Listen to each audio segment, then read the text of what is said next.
ఇంకో పక్కన సురక్షితమైన తాగునీరు కూడా కల్పించాలి. పక్కనే కృష్ణమ్మ ఆధారపడి ఉంటారు. వాళ్ళకి ఈరోజు ఉపాధి లేకుండా పోయింది. 3 సంవత్సరాల్లోనే దాదాపు 40,000 మందికి 4,000. భారతదేశం మొత్తం అభివృద్ధి సంక్షేమం ఏ నియోజకవర్గంలో బాగా జరుగుతుందంటే దానికి కేర్ ఆఫ్ అడ్రస్ మంగళగిరిగా చేసే బాధ్యత నాది తల్లి. ఒక పట్టుదలతో ఒక బాధ్యతతో మీ ముందర వచ్చింది. అమ్మా 25 సంవత్సరాలు మీరు 2 కుటుంబాలకు అవకాశం ఇచ్చారు. మంగళగిరిలో ఎలాంటి మార్పు లేదు. ఒక్క పరిశ్రమ రాలేదు. ఒక్కరికి ఉపాధి కల్పించలేదు. చెప్పుకునే స్థాయి ఒక్క అభివృద్ధి కార్యక్రమం జరగలేదు. ఇక్కడ ఒక యాక్టర్ ఉన్నాడు, కరకట్ట కమలాసన్ పెట్టారు. ఆయన పేరు తెలుసమ్మా? అసలు పేరు తెలుసా? ఆల రామకృష్ణారెడ్డి గారు తల్లి. వాస్తవంగా ఆయన నటనతో అసలు సినిమాకి వెళ్లాల్సింది. పవన్ అన్నకి బాలబాబు గారు మంచి పోటీ పడినాడు. అద్భుతంగా నటిస్తాడు. సడన్ గా ఒక రోజు కంపడతాడు తల్లి, పాలు పిండుతా. ఒకరోజు పొలంలో కంపడతాడు. ఇంకొక రోజు ఒక రోడ్ వేస్తే దాన్ని 32 సార్లు చెప్తాడు తల్లి. అక్కడ రంగులు పూసి ఈయన స్కేల్ పట్టుకుని వెళ్ళి కొలుస్తాడు తల్లి. చూడండి ఏం నటన. ఏమన్నారు తల్లి? 6 నెలల క్రితం నియోజకవర్గం గురించి ఏమన్నారో ఒకసారి మీకు గుర్తు చేస్తాను.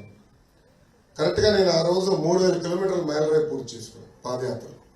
ఆ రోజు ఆయన ప్రెస్ మీట్ పెట్టి ఆవేశంగా నియోజకవర్గానికి ప్రత్యేక నిధులు ఇస్తా అన్నారు ముఖ్యమంత్రి గారు, ఇవ్వలేదు. నియోజకవర్గంలో పట్టాలు అందిస్తా అన్నారు, ఇవ్వలేదు. ఆయన మంత్రి చేస్తానని చేయలేదని పార్టీకి అదేవిధంగా ఎమ్మెల్యే పదవికి రాజీనామా చేస్తున్నానని చెప్పాడు. కానీ ఏమైందమ్మా? కరెక్ట్ గా 2 నెలల తర్వాత ఏమైంది? మళ్ళీ పరిగెత్తుకుంటే ఇప్పుడు వచ్చాడు. 2 నెలలు కంపడలే, మళ్ళీ ఇప్పుడు వచ్చాడు. ఇప్పుడు తిరుగుతున్నాడు. అంటే ప్రత్యేక నిధులు ఖర్చు పెట్టారా? లేదు. అలానే ఆయన మంత్రి అయ్యాడా? లేదు. పేదలకు ఇంటి పట్టాలు ఇచ్చాడా? లేదు. కానీ ఇప్పుడు మళ్ళీ వచ్చాడు. మళ్ళీ నటిస్తాడు. అంటే పైన పెద్ద యాక్టర్ ఉన్నప్పుడు కింద చిన్న యాక్టర్ ఉంటాడు కదా. అసలు జగన్ గారు కూడా సినిమాకి వచ్చింటే ఆస్కర్ కాదు భాస్కర్ అవార్డు వచ్చాడు, బ్రహ్మానందం గారు ఇచ్చారు. పైన ఒక పెద్ద నటుడు, కింద ఒక చిన్న నటుడు. అడగడుగున నటిస్తారు, బుద్ధులు పెడతారు, మాయ మాటలు చెప్తారు, చిన్న కథ చెప్తారు. ఒకరోజు పోలీసులు ఒక నిందితుడిని తీసుకెళ్లి వీళ్ళిద్దరిని చంపేశాడు ఈ నిందితుడు, మీరు శిక్ష చేయాలని జడ్జికి చెప్పారు.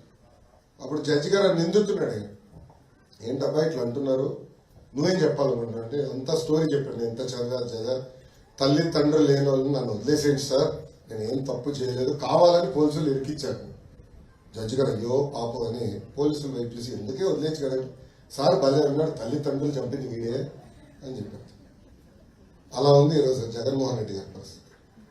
సొంత బాబాయిని లేపేసి ఈరోజు ఈ అరుపుల్లో వస్తుంటే ఎట్లా నమ్మాలి?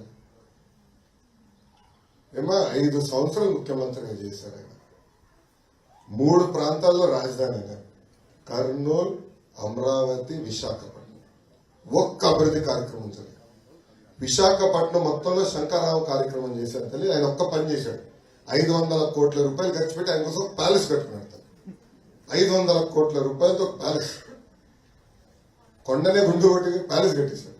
అసలు 500 కోట్ల రూపాయలతో ఏముంటుందో లోపల నాకు తెలియదు. ఫస్ట్ తెలుసుకోవాలనుకుంటా ఎన్నికలు అయిన తర్వాత లోపల ఏముందా అని.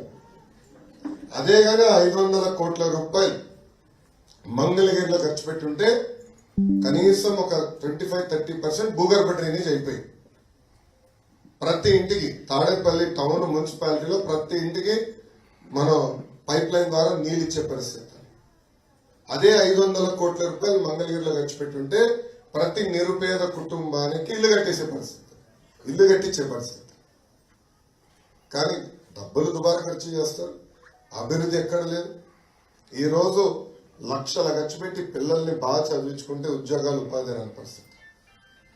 అందుకే పవన్ అన్న చంద్రబాబు గారు కలిసి చాలా స్పష్టంగా మొదటి హామీ బాబు సూపర్ 6 లో 5 సంవత్సరాలు 20 లక్షల ఉద్యోగాలు ఆంధ్ర రాష్ట్ర పిల్లలకి కల్పిస్తారు. ఫస్ట్ ఎజెండా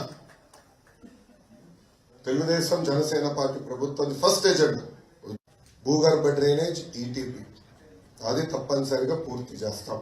రెండోది నీరు అందిస్తాం.